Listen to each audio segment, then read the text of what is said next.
Side 2 begins with Worse Than Detroit. Yeah, I can indeed think of at least a few places that could be worse than Detroit, like Russia or Ukraine or pretty much a good chunk of elsewhere in the US. Actually, the name was taken from a quote of dialogue from the 1980 airport parody film Aeroplane.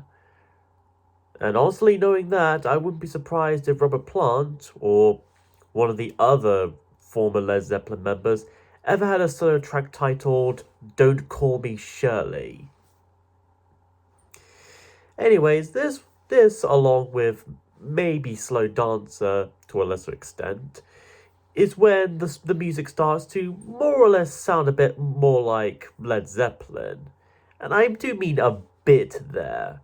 Even Robert Plant's vocals actually sound more like how he'd sound back in the Led Zeppelin years. Here, he sings to an operator, ordering such to give him Central and help him get his baby on the line. He just wants to know if his kids are okay and he hired Central to babysit them. Phil Collins' drumming skills do indeed stand on par with that of the late John Bonham, such as with his usual and distinctly familiar sounding drum rolls. Then about 2 minutes and 20 seconds in, the hard rock music changes into something different as we get an instrumental section generally consisting of a subdued guitar from Robbie Blunt and the occasional cymbal crash, and another guitar that sounds almost like a harmonica, playing into that old blues style while making a modernist sound with it. This goes on for about a minute or so before we then go right back into that hard blues rock music as played off at the start of the song, with a guitar solo very reminiscent of Jimmy Page. Then Robert Plant returns to sing about a man drinking whiskey, driving him crazy in time. Mostly out of frustration, mind you, since he had ordered Chivas Regal, but he instead got Ballantines. Maybe this guy goes to the same bar and pub that Torch from Clutching at Straws goes to as well. Meanwhile, a woman sits and cries as day will follow day. Whatever that means, I have no idea. But the man needs loving, so to keep him happy sometime, the woman gets some when the honey dripper's on his way. No doubt he's on a date with Winnie the Pooh, as he's got himself a good old smackerel. And I don't just mean by him having honey and all. Overall, the song isn't exactly Kashmir, Stairway to Heaven, or even When the Levee Breaks, but as is, it's an okay song on its own, and as the last bit of lyrics would say, it's as sweet as honey. Afterwards is Fat Lip, where we still get a bit more of chill, soft rock blues here, albeit in a sophisticated synth pop fusion, as with most of this album. Aside from a bit of guitar, Robbie Blunt also plays a Roland TR 808 rhythm composer, a popular drum machine used back in the day that utilizes analog synthesized sounds rather than pre-recorded samples. And yet, despite having Phil be credited as doing drums here as well, I don't think I ever heard any of his here. Anyways, here Robert Plant seems to sing from the perspective of a traveller, observing the world around him and watching the waiting time slip away as the hours go flashing by. Little does he know, though, that he actually just witnessed Barry Allen trying to undo the Flashpoint event.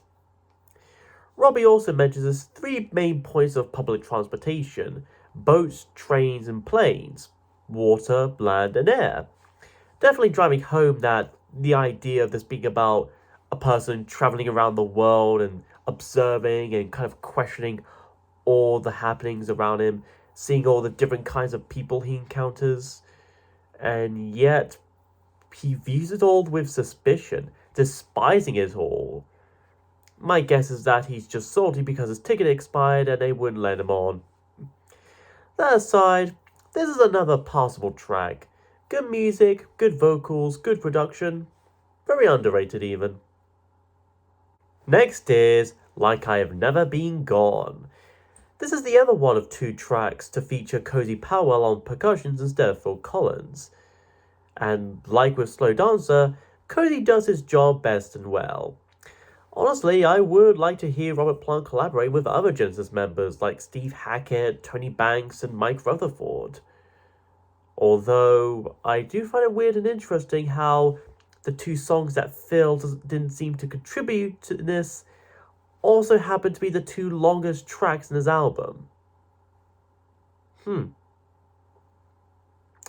Anyways, the song starts off very calm and mellow, with nothing but a quiet guitar and Robert's fragile vocals about how he'll see us, this individual woman, when the ice is broken. As Arnie from Batman and Robin would say, allow me to break the ice. He then says he has caught a taste of springtime on this woman's lips. Or that could just be mustard and grape jelly. Wouldn't surprise me, honestly.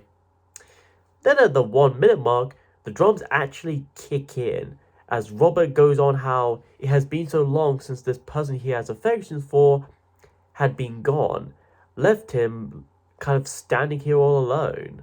And across the sea, he could see the bluebirds on high. And those bluebirds are high on China Cat. And by China Cat, I mean heroin. Not really a whole much to say about this one, to be honest, as with the last one. It's yet another decent and passable song. Nothing too big or special, not really all that bad or anything. Plus, it's got another good Robbie Blunt guitar solo to end it out with, so that's another good plus there. And so our album concludes with Mystery Title. An interesting choice for such a song name, to say the least. Out of the songs and the Pictures at 11 album, this one definitely sounds the closest to something out of classic Led Zeppelin. Like, say, Whole Lotta Love, for instance, with its bluesy guitar, funky drums, and even Robert Plant's vocals as well, etc. He sings how he had to leave in a hurry and couldn't wait to get away, especially since he kept getting pestered by his wife, kids, and pet.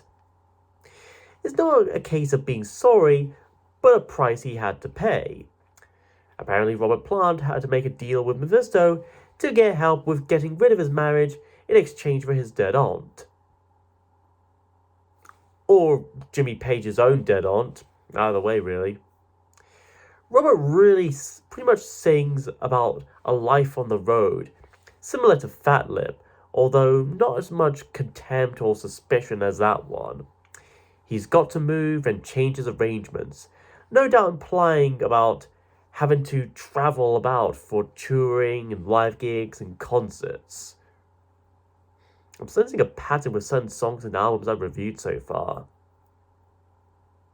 He then says that there's a man in a suitcase standing in a darkened room. And when he says darkened room, I'm pretty sure he means being trapped inside a friggin' suitcase.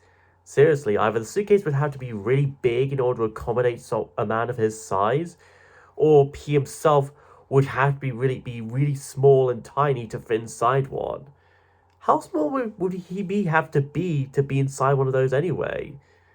Must be an illegal immigrant. Although I don't think he'd make it through X-rays or airport security. I kid some more, but honestly, this is yet another sweet and decent solo song from Robert Plant. Not just from Collins' ever always fantastic percussion, but just the overall music and production. It's sweet, it's groovy, and it's a good finale to the Pictures album. And with all that, this album is mostly decent. As a debut solo album for the Led Zeppelin lead singer, it's a good first attempt. There are a few bits of Zeppelin influences here and there, but for the most part, it manages to maintain its own musical identity. It may not always stand out, and some of the songs in particular may not be the most memorable, but Plant would definitely improve with his next album, The Principle of Moments. While Pictures at 11 pretty much serves as a good dress rehearsal for that eventual album that would come roughly a year later. And of course, the remaining members of Led Zeppelin would later collaborate with Phil Collins again for the Live Aid concert in 1985. And, well, let's just say it had mixed results and thoughts, but that would be for another day.